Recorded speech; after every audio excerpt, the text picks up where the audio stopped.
bienvenue encore une fois à un autre épisode de La chimie, ce n'est pas pour les génies.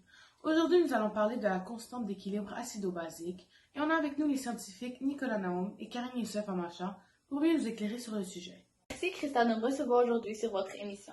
Donc, ne tardons pas à commencer. Ces dernières semaines, j'ai reçu plusieurs messages de jeunes enfants voulant une explication plus claire de la matière. Pouvez-vous commencer par la constante d'ionisation de l'eau, Monsieur Nicolas, s'il vous plaît? Ce que les jeunes doivent comprendre en premier lieu, c'est qu'au cours d'une réaction, la première molécule donne un proton à ce qui devient l'acide, et la seconde capte ce proton, ce qui devient la base. Cette réaction, ainsi que la réaction inverse, a toujours lieu dans l'eau. Il y a donc un équilibre chimique entre l'eau et les ions H3O+, et OH-. Tout ce que Nicolas a dit est juste. Juste pour ajouter un petit détail au sujet, la constante d'ionisation de l'eau est une valeur de la constante d'équilibre appliquée à la réaction d'auto-ionisation de l'eau. Et ainsi, en appliquant la loi d'action de masse à cet équilibre, on obtient la constante d'ionisation. Elle est donnée par la relation suivante et vaut 1 fois 10 à la moins 14 à 25 degrés. Donc, si je comprends bien, à 25 degrés, l'égalité de la constante K de l'eau égale à 1 fois 10 à la moins 14 est toujours vraie, quelles que soient les substances qu'on ajoute à l'eau. Dans tous les cas, les concentrations finales de H3O+, et de OH respectent cette réaction. Exactement! Si la concentration de l'ion H3O+, est plus grande de 1 fois 10 à la moins 7, la solution est acide. Et au contraire, si elle est plus petite, la solution est basique. Finalement, si cette dernière équivaut à 1 fois 10 à la moins 7, cela veut dire qu'elle est neutre. Depuis, à l'aide des formules, on peut trouver le pH et le pOH liés à la concentration en ions H3O+, et OH- d'une solution aqueuse. En trouvant le pH, vous pouvez trouver le pOH à l'aide de la constante d'ionisation de l'eau et vice-versa. Ah, c'est bien plus clair maintenant. Par contre, je suis encore un peu mélangée concernant la constante d'acidité. Quelle est la différence d'impact entre un acide fort et faible par rapport à l'équilibre? Pour commencer, je pense qu'il est important de savoir que la constante d'acidité est associée à la distanciation d'un acide dans l'eau et qui se calcule à l'aide de la loi d'action de masse. Attention, H2O n'est jamais dans l'équation.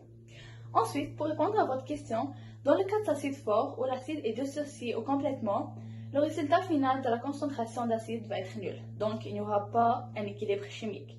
Par contre, dans les acides faibles ou ceux qui ne sont pas vraiment dissociés, il y a un équilibre chimique entre les molécules dissociées et les ions en solution. Cette dernière permet de faire des calculs d'équilibre et de déterminer le pH d'une solution acide.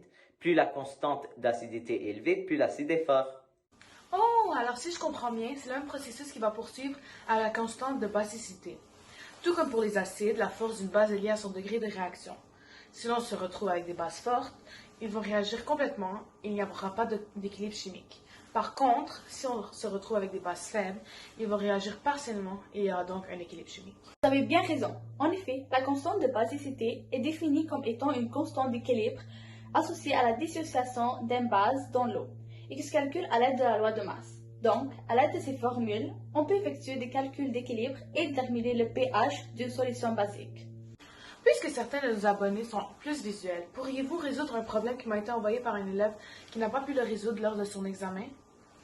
Mais oui, bien sûr! Le voici.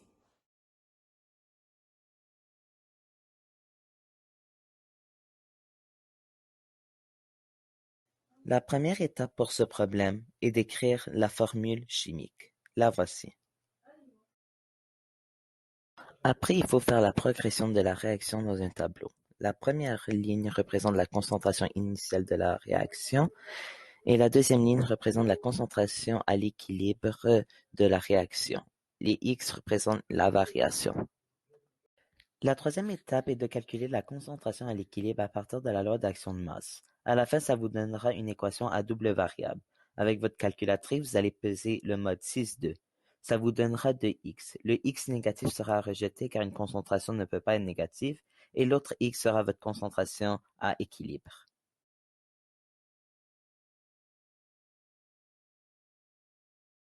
La quatrième étape est de calculer le pH. Avec la concentration trouvée, on peut calculer le pH. Voici le calcul. Le pH est 4,60. La cinquième étape est de calculer la concentration et le pH en prenant en compte les ions présents dans l'eau. À 25 degrés dans l'eau neutre, H3O+ a une concentration de 1 fois 10 à la moins 7.